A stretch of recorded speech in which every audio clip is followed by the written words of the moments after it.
La data a fait changer la Formule 1 en fait, hein, d'un sport en très haut niveau et surtout d'un niveau de très haute technologie, pour des raisons qui sont d'agilité. L'agilité autour de la performance, autour de la sécurité, qu'elle soit active, qu'elle soit passive. Et en fait, il y a eu un besoin très tôt de comprendre ce qui se passait pour anticiper soit les actions, soit améliorer la voiture et surtout permettre à toute une batterie d'ingénieurs de pouvoir travailler en temps réel le plus vite possible à des solutions techniques ou technologiques qui permettaient ensuite effectivement de corriger, voire d'améliorer ces paramètres. C'est bien, mais il faut surtout pas que les datas deviennent des informations qu'on stocke et qu'on ne pourra pas utiliser.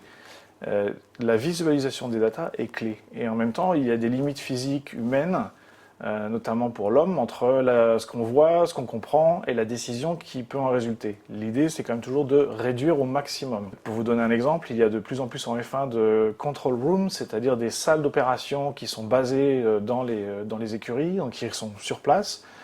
Elles sont connectées en permanence. À l'origine, c'était 3, 4, 5 ingénieurs. Aujourd'hui, les top teams, on arrive à 30, 40, 50, 60 personnes en permanence connectées.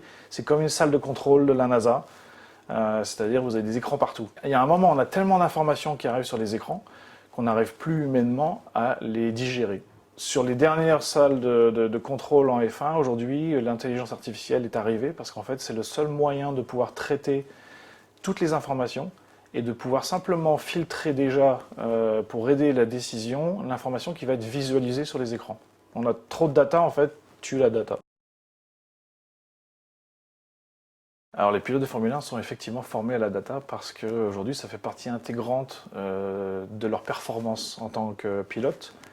Ils doivent non seulement contrôler leur machine, aller le plus vite possible, mais ils doivent aussi en comprendre les fonctionnements, et les fonctionnements ne sont plus seulement mécaniques ou on va dire thermodynamiques ou aérodynamiques, ils sont aussi électroniques. Ça veut dire qu'il faut qu'effectivement ils soient capables de dialoguer même en course à 300 km/h avec l'ingénieur, évidemment dans des process et des codes qui sont assez courts, mais aujourd'hui ils comprennent les datas.